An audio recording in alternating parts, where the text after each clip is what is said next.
Hey guys, welcome back to the Pharos Fit podcast. Some of you guys know me and Emily are about to have another baby. We're about to go on maternity/paternity leave. So we're not going to record any new podcasts during this time. We wanted to take this opportunity to introduce you guys or reintroduce you guys to some older podcasts from way back when, way back in the beginning. Pharos Athletic Club is now 5 years old. And we know there's a lot of members now that weren't with us in the beginning and didn't really know us or understand where this whole thing came from. So we want to take the opportunity to tell the story of the beginnings of Pharos. And in this first episode, myself, Emily, and Jack, our old and dear friend, old business partner and dear friend, Jock, we talk about the beginning. We talk about how this whole thing came to be, how we came together, and how with Catherine Haker, our other partner, we started Pharos Athletic Club. It's a great listen. It lets you know who we are, where we come from, and what the vision of this place was. So we hope you enjoy it. Have a listen and let us know what you think. And we'll see you soon. Welcome to the Pharos Fit podcast, where we help you to explore your capacity to move better, push further, and achieve your limitless potential through fitness, nutrition, recovery, and lifestyle. Hey guys, welcome to the Pharos Fit podcast. I'm here with Emily Cavell. Hello. Hey Emily. Hi. Business partner, wife, baby mama. Jeff Scarborough. Hey Peter. Partner, husband.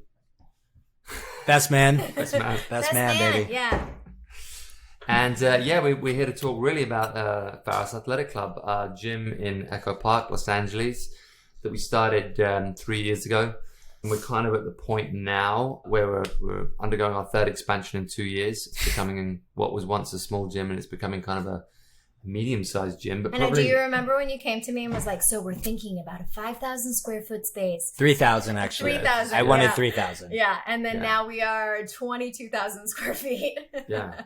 I was terrified of the idea of a big gym. I hated when she said that. Yeah. Like this whole thing has been basically me and Jeff hating what Emily's saying, even though we know she's right. Yeah, it's and then in the end being proved wrong. It's the worst. But yeah, anyway. So yeah, we are in Echo Park in East LA, and you know the gym came about really via a story of colliding paths. We all had our kind of own adventures in the fitness space. Mine, you know, I came into this thing off the back of working for Warner Brothers in some movie stuff. And for both the movies that I'd worked on, I'd kind of built and helped build gyms for the movies, and equipping, deciding on the equipment, the layout and that kind of stuff. And then, you know, realizing what's needed, what's not needed to get people in the kind of shape that was expected. And kind of the layout of Pharos and the initial design came off the back of those kind of gyms. And then, of course, Emily and Jeff came in and had their own, you know, ideas about what they wanted. And the whole thing became like a cocktail of passions kind of thing.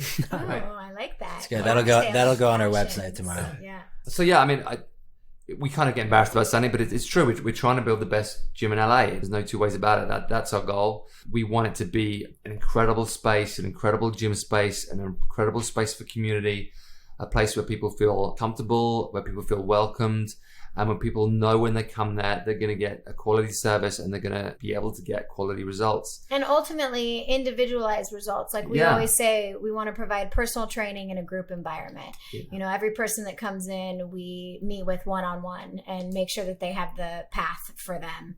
That we're not just giving them a cookie cutter approach to fitness. It's not like one of these kind of studio group training gyms where you just kind of rock up and do a bunch of stuff. Yeah. You know, one of the main things when we started the programming, like when we had the initial conversations, like I don't want this to be just a bunch of stuff. It's my biggest fear that this just evolves into an hour of stuff. Like every session has to have a purpose. Every cycle has to have a purpose. And everything should be coached with that purpose in mind. And that's still to this day is our mission and our goal. You know, physically, obviously it is a gym, but spiritually it's a community. And like I said, like a place to grow on multiple levels without judgment or dogma. We don't have one way of doing things. We have multiple ways of doing things. We have 12 different programs. We have 150 classes a week. And each of those programs has a specific purpose. And depending on what your goals are as an individual, you can kind of choose your path. And we're there to help you choose and guide you along that path. But there's a lot of freedom at Pharos. I swear. do think it's a unique space. It's a very competitive industry. There's a lot of people doing a lot of different things, but I do think we've built something that is special, and we're super proud of it. But of course, as we've grown, like I said, we've been open for 3 years. We've only been open for 2 years. 2 years. We were stuck in the construction mud for about a year. We were. So 2-year anniversary this November. Woo woo. Yeah, and we've grown quickly, and as we've grown, unfortunately, it means we can't teach all the classes anymore. When we first opened, we taught all the classes. And then as things have evolved, we've obviously had to bring people in to help us out. Like I said, 150 different classes. I can't teach mat Pilates. Jeff can't teach boxing. Emily can pretty much teach whatever she wants because she's annoyingly good at everything. But yeah, it's thanks, hon. Yeah, but as we grow and as we bring more people in, it's super important to us to not lose connection with our members. Like, communication is huge for us. We are trying to maintain that family feel. And we don't want to ever feel distance from our members, and particularly me, I get huge separation anxiety when I feel any kind of distance from my membership. So this podcast is a way for us to stay in touch, keep lines of communication open, and we want to hear from our members about what they want to hear about and what they want us to talk about. And we're going to be bringing in some interesting people to go through a number of different topics with you guys, and it's going to be a super fun podcast. So actually, why don't we move on to talking about us as individuals and how this do people even know us? I don't know. Here we let's are find at the out. time. Let's start with you, the non-athlete, the pretender. Well, I appreciate you starting with me, not because it's me, but because, the pillars of Pharos Athletic Club being mechanics, strength, and conditioning. We always want people to come in and develop a strong foundation of mechanics, that it really is the building blocks to build incredible strength or speed, agility, be a high performance athlete kind of deal. But I was not an athlete. I was a fat kid. Yeah. I was real fat. I ate cookies for lunch. Real fat. I was real fat. I ate cookies for lunch and got a doctor's note to get out of PE, and I was real proud of that. No, I had rheumatoid arthritis and hip dysplasia, and was pretty much just told by doctors to avoid activity, swim, walk, pretty much avoid activity altogether, and just wait for my hips to deteriorate enough that I would eventually need a total hip replacement, which my mom has had 2 of. So I was kind of just thinking that I would go down that same path.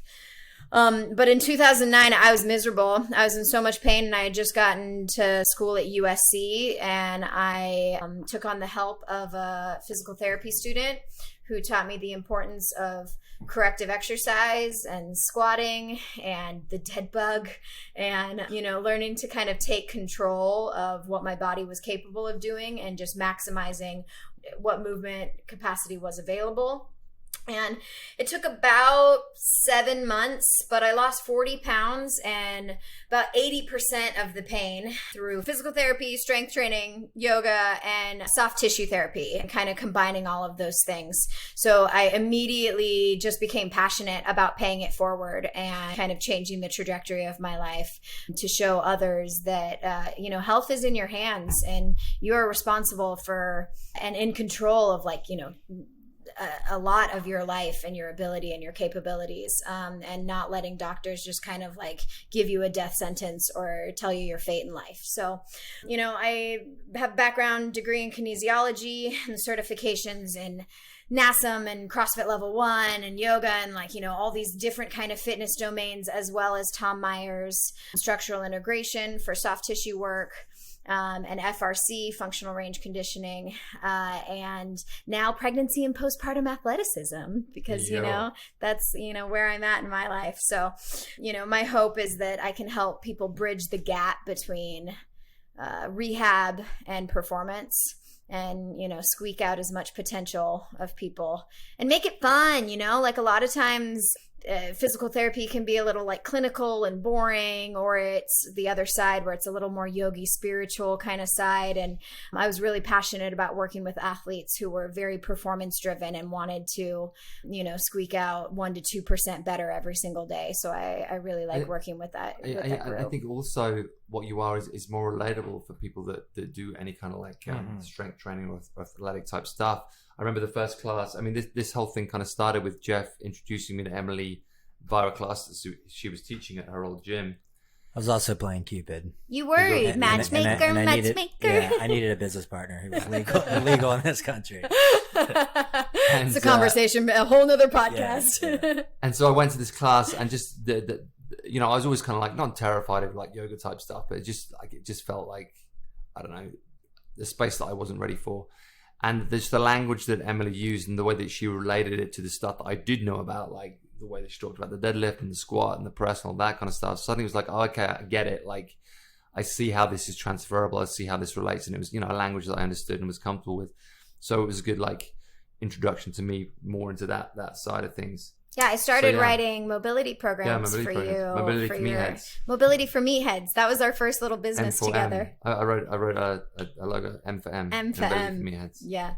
Was not successful. but it paved the way for us to be here. And it is so funny because it's like we think about our own journey together, and it would not be here without Jeff playing matchmaker and basically having this vision in mind of, wanting to come. I remember Jeff grabbed me one time and was like, so I want to like make a gym, but like I don't want it to be like just like a boutique. The massage by the pool. The massage by the pool. You threw out your back. I came over. I worked on you, and you planted the seed. I want to open a gym, and I'm like, yeah, okay, Jeff. Good luck with that.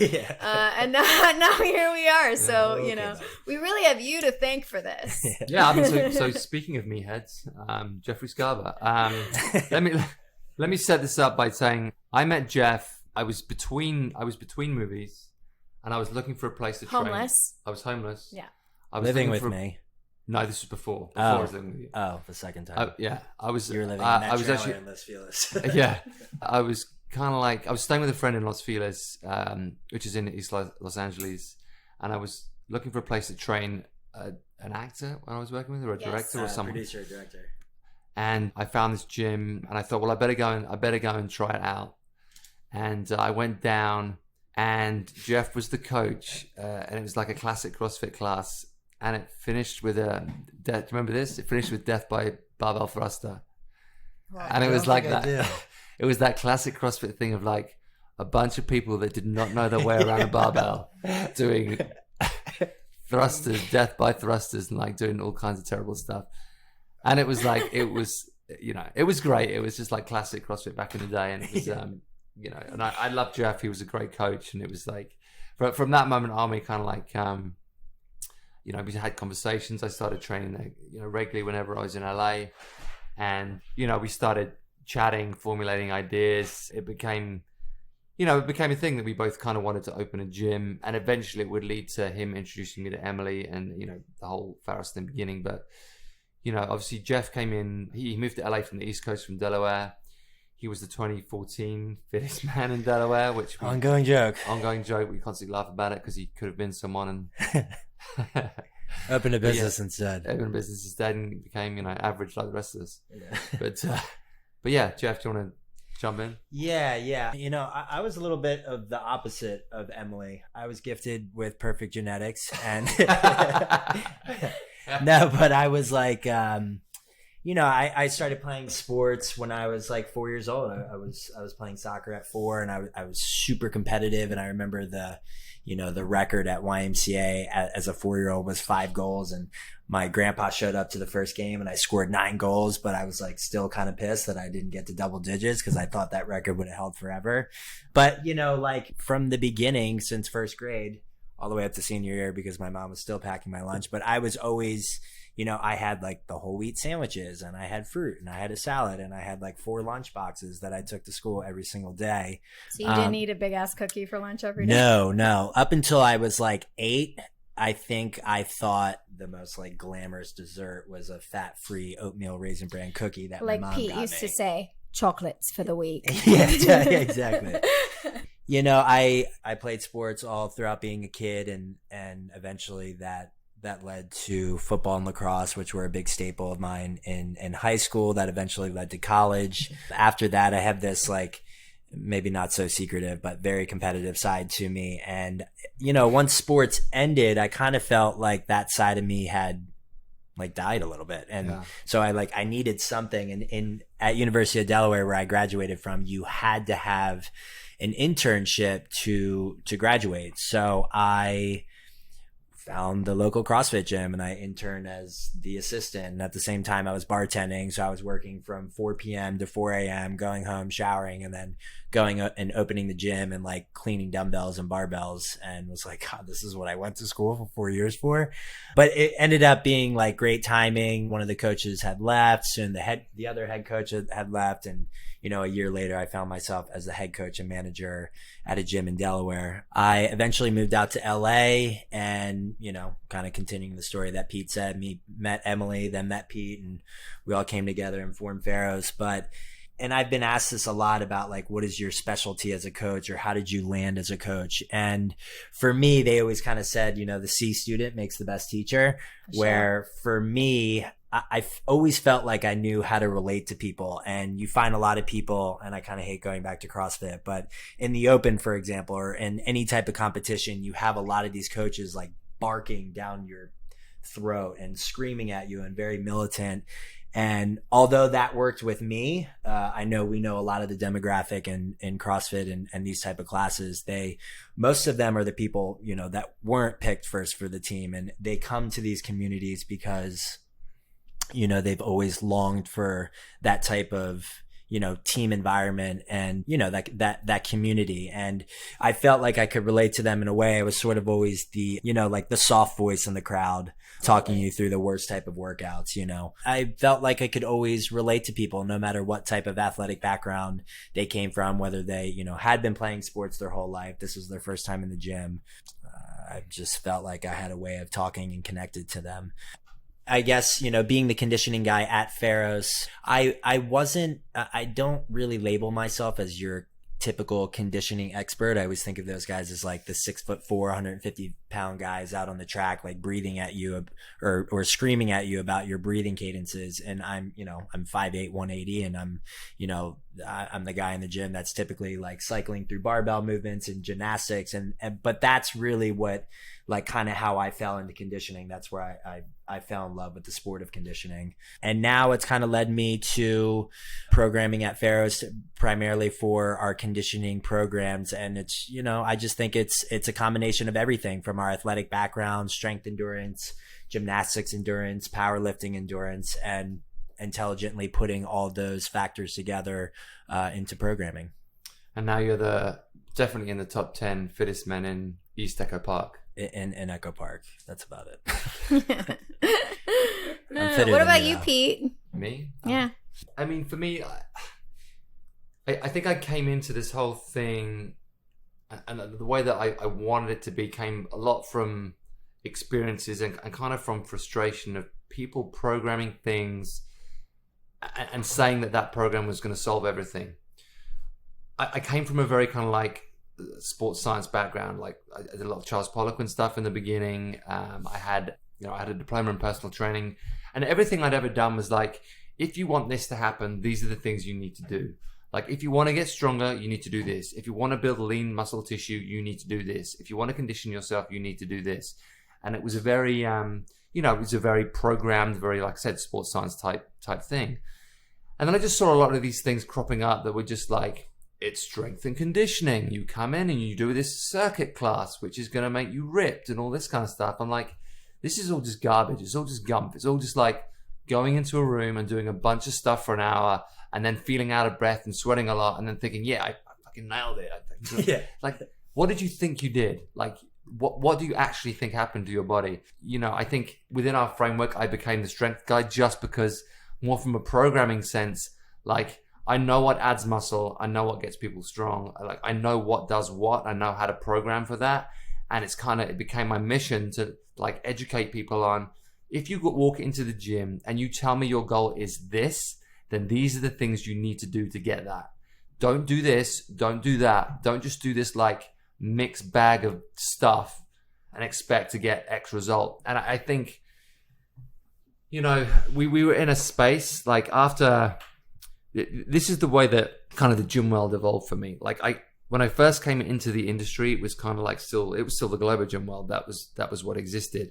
I worked for a company called Gymbox in the UK, who were, they were kind of like not revolutionary, but they were definitely pushing the pedal for more functional type fitness in the Globo Gym. They were the first to kind of integrate boxing and normal gym type stuff in the UK, and also then bring in elements of CrossFit to a regular gym. They started to bring in frames. They started to bring in like functional equipment, and then it became more of a hybrid type gym, which is like what we are. We are a hybrid gym. We have all these multi-layered programs. I just again started to see people just trying to make the argument that doing everything solves everything. Like just come in and do stuff will equal a great body or muscles or this or that, and it just doesn't work that way. So I think my whole role and my whole like purpose came about, partly from education, partly from frustration, and partly by wanting to build something that I believed made sense and was different and could really help people get what they truly wanted without this kind of smoke and mirrors of a dogma of, a fitness cult. I don't see myself as any kind of like guru in fitness. I just see myself as a guy that like, if you want to go in a certain direction, I can help you get there. And I also like, unlike Jeff, like I was never a great athlete at all. Like I was kind of an average sports guy. But from an early age, what I lacked in skill and athleticism, I could make up in hard work, and that's like always been my thing. Like I can outwork people, I can't outskill people. I might look slightly awkward or like slightly, what would you say, Jeff? Slightly awkward's a good word. Yeah. when I kind of move in the gym, but I'll get shit done just through the virtue of hard work. That's always been what I've kind of relied upon. I think hard work is, at the end of the day, hard work is what gets people where they want to go, as long as they're working hard in the right direction. And unfortunately, I saw a lot of people working hard in the wrong direction and getting super frustrated. Like, why has my body not changed in 6 months? I've been training 7 days a week. Well, what have you been doing? This is what I've been doing. Like, well, why have you been doing that? That's not in line with your goals. It's like, well, this is what so-and-so told me. And I'm like, well, It's all right. Yeah, it's right, so funny wrong. for you to say that you're not a guru, because every person who comes into the gym, like you and, your work through the movie industry and working for Warner Brothers, it's like you are the transformation guy. People do come to you often because they're at a place of plateau and, doing just a bunch of stuff and asking you, to what's the path that's going to get there. And like, we always say, you are the purpose guy. Like if it doesn't serve a purpose, then it doesn't deserve a place. So it's so funny that, you never think as much of yourself as other people think of you, but pretty much everyone in the gym would totally call you the guru, the purpose guy of Pharos. And while we all have our expertise, people really do come to Pharos for transformation, and they know that at the top really comes from you and your ability to like smoke out all the fluff and really get to what is important and what is necessary for people to move the needle forward in their transformation journey of, I mean that said, I do believe like wholeheartedly in purpose and not doing anything that doesn't make sense on your journey. But I will say that there has to also be an element of fun that keeps you motivated. Like I will do a certain amount of stuff that is not in line with my goals. Why do I do it? Because it keeps me motivated. It's And fun. so, because it's fun. Like I'll jump in on a couple of CrossFit workouts a week, even though like I might not be trying to like get better at CrossFit or do any kind of like CrossFit competition. I'll do it because I fucking enjoy it. And because I enjoy it, it means I'll be motivated and I'll keep doing it. And sometimes you just have to do the thing that gets you in the gym. Sure. I always say showing up is 90%. Yeah. Just get there. Because do something that makes you feel good. Long term, staying motivated is the most important thing. Like it's the moment you get bored with what you, I think it's like a big reason why, we started doing like CrossFit type stuff in the beginning, because we've been doing like bodybuilding type stuff forever. It got just boring.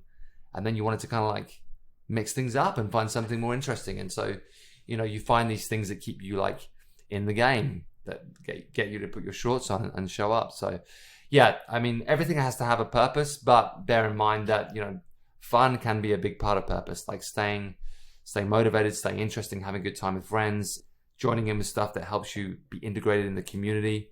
All this stuff, plays a huge factor. It's true. Yeah, especially since our gym is the 30, 40, 50-year-olds. I mean, everybody now, and back when we were in our 20s, it was easier to train twice a day and do all these crazy workouts and have all this volume. But, you know, we have these 30-minute sessions that we do with people called game plans. And I ask them, I'm like, okay, what is your goal here? Either aesthetically or it can be performance-based goals. And we line up a week's worth of programming. Maybe not every day you're taking a class, but we line up a week's worth of programming of things that they have to do. And a lot of times they're avoiding those classes that they know they should be doing. We have them do that, but then we also do factor in those, you know, the fun element of it. Yeah. The fitness menu has to include fun. Yeah. Right. It's true. The cheesecake. I like to call it a diverse fitness platter because it makes me think of food. I tell people when you aren't around, we're the Cheesecake Factory of fitness. You tell people that? Yeah, I do. That's great. We have a menu for anything you want. Oh, that's awesome. Yeah, that's us in a nutshell, I guess. The Cheesecake Factory of fitness. And on that note, we'll end there. If you want to catch more of us, you can check us out on Instagram at Pharos Echo Park. If you're in the area, you can find us at 1316 Glendale Boulevard in Echo Park. You can also sign up for a free class, or we would like to offer you guys a $30 intro personal training session. Usually $150, but we'll do it for you guys for $30. And we'd also love you to subscribe to this channel, to our podcast, and leave a review for us. This really helps us grow. And also, if you're a member of the club and you have anything you want to ask us or talk for us to talk about, then please do let us know. Thanks, guys. Thanks for tuning in, and we'll see you guys soon. Bye.